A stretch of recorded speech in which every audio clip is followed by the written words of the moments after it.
The San Jose Sharks make a sneaky trade by sending Vanecek to the Florida Panthers for a young forward, and this has major implications moving forward and especially at this year's trade deadline. We're going to break all this down and more later on this episode. Before we get into it, I just want to give a huge shout out to everyone watching. If you're part of the 64% that's not subscribed and watching this video, make sure to go down and hit that free subscribe button, and we'll keep you up to date on everything to do around the San Jose Sharks. Now, Casey, we got to hop straight into this because we did see earlier last night where we did see that Vanecek was being held out as the starter as there were trade talks. And we do see today that they did move on from Vanecek, sending him to the Florida Panthers for Patrick Giles. Now, looking at this, the biggest thing is with him, he is a big body. A big body, I mean a 6'5" undrafted player on the Florida Panthers. Not the flashiest stats, playing mostly in the AHL, having a brief stint in 9 games. But looking at Giles, what's your initial thoughts on the Sharks just kind of going out and already making moves just 2 days ahead of the NHL trade deadline? Yeah, at first look, it's not really that big of a trade, but if you read more into it, it is, because it frees up cap space. It frees up a goaltending spot for our boy Askarov to come up and play the rest of the season if that's what Mike Grier sees fit here. I think this is more of a bigger move for the Barracuda, because the Barracuda are obviously trying to weaponize their team now going into the Calder Cup race. They're trying to win the AHL this season, and this is a guy who's going to help out with that. He's a 6'5", big body who can block traffic in front of the net, screen goaltenders, and that's where Giles' game really excels. Is he's more that power forward type of guy where he's going to get in front of the crease, block the goaltender's vision, tip in a puck from time to time, win those board battles. He's not a guy who or a name that jumps directly off the page at you, but this is a guy who, in a time of need, if the Sharks need somebody in dire straits to come up and be a fourth line guy, this is the perfect guy to have in your system for that. And the biggest thing is, I was looking at some Florida Panthers reactions to this trade, and they said even though Giles is not a guy that's going to go out and be a top 6 forward in the NHL, or even a middle 6, he was a guy that showed a lot of promise when they had training camp. He was a guy that competed on every shift. He's a big body, and it's something that Mike Grier can kind of use in the future if this is the team that wants to add an enforcer role or just a big body on the fourth line to keep the young guys kind of safe or add a net front presence. This is the perfect call up. And like we said, this is not the biggest ad, but the biggest thing is, and like you alluded to, the San Jose Sharks have a load of trade deadline cap space. 36.4 million in trade deadline cap space. And the biggest thing is, listen, Casey, we know this team has no retention spots. They're currently retaining on Brent Burns, Erik Karlsson, and Hurdle. But this cap space makes it so much easier for Mike Grier to go out and say, hey, do you have a bad contract? Do you want to attach picks to it? We can take this contract on. We bring it up constantly. We've seen it with Wallman where they acquired a pick and Wallman from the Detroit Red Wings. And I really do think Mike Grier is going to be super active in using this cap space, going to teams and saying, hey, we can't retain, but if you have a contract that you want to move on from to make another move work, we'll take this on, acquire more draft picks, maybe even a prospect. Looking at this, do you think that Mike Grier is honestly doing an incredible job clearing up the space of Vanecek to go out and acquire even more cap space to add to this team? Maybe it's a veteran that ends up working like Wallman.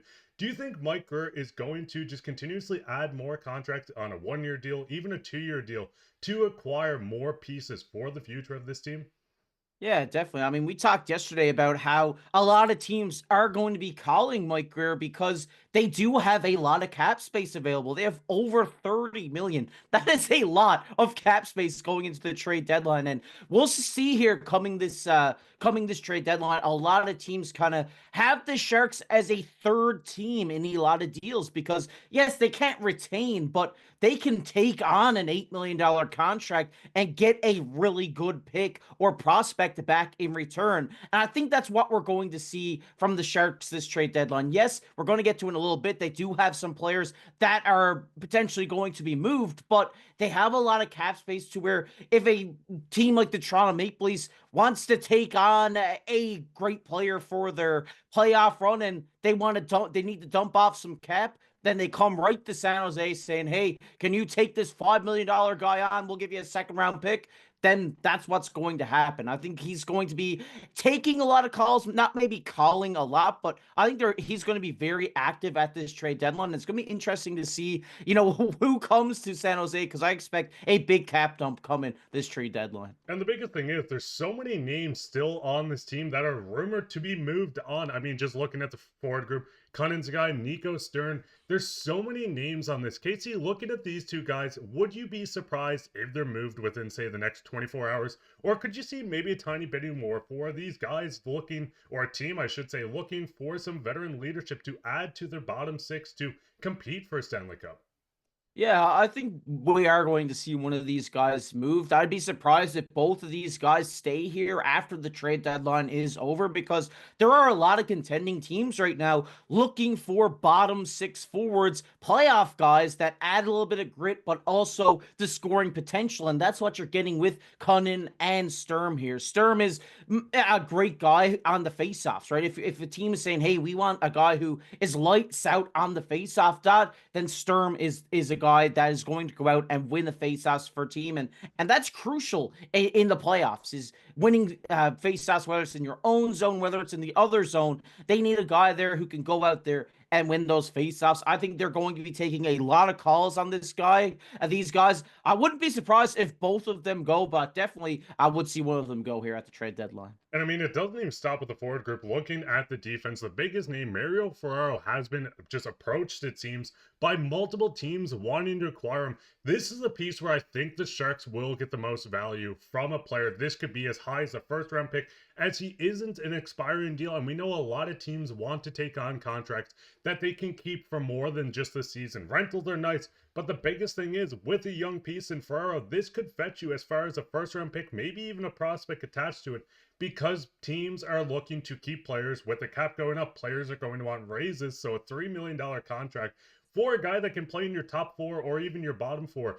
Defense, I mean, Casey, looking at this, would you be shocked if we seen Mike Grier just kind of go out and just add to the cupboard of draft picks? I mean, right now we can see on the screen 2 first-round picks. One of the first was from Dallas in the CC and Granlund trade. But looking at this, they're missing a 6th-round pick. Do you think we could see this maybe getting another first-round pick added to the cupboard, or do you think it's going to be more filled out in the middle groups where Mike Grier could use this at draft to kind of jump up in the draft? Just say you have a late third, you could bump yourself up to a second if you attach another pick.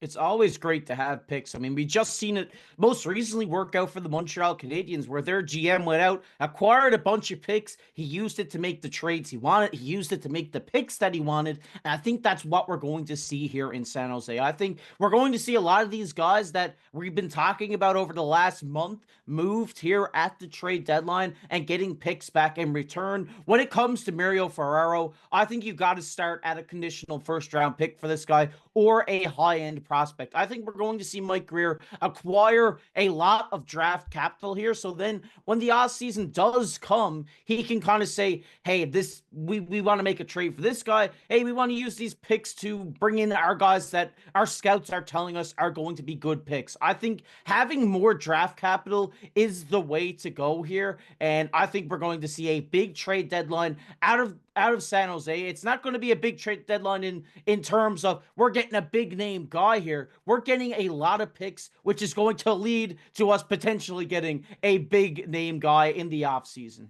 And I mean, talking about a big name guy, we do have to touch on the fact that now there is a spot open in the goaltenders for Askarov to join this team. I mean, we don't really need to talk a lot in this guy. Everyone knows how incredible Askarov is. He's the future of the goaltending. But looking at this, Casey, are you excited to see Askarov almost come up and guarantee the starting spot, it seems like, on this Sharks roster for the remainder of the season?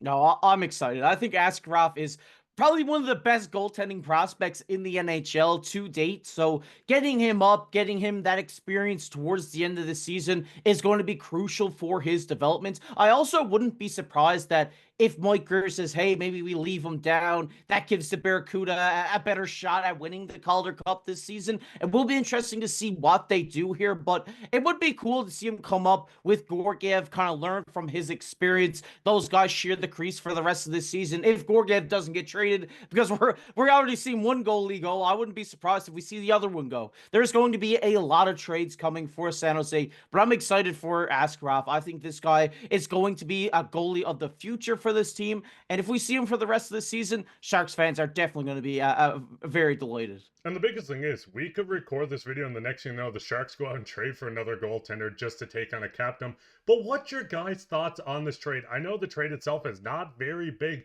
but it does have massive implications, clearing up cap space, using more room to acquire more draft capital and players. What do you guys thought of this? Go down and leave a comment below. While you're down there, leave a like, subscribe, share this with your friends. We're going to be covering everything to do with the San Jose Sharks, especially over the next 72 hours heading into trade deadline, and you're not going to want to miss it. But I've been your host, Mark Pye, and my co-host, KC.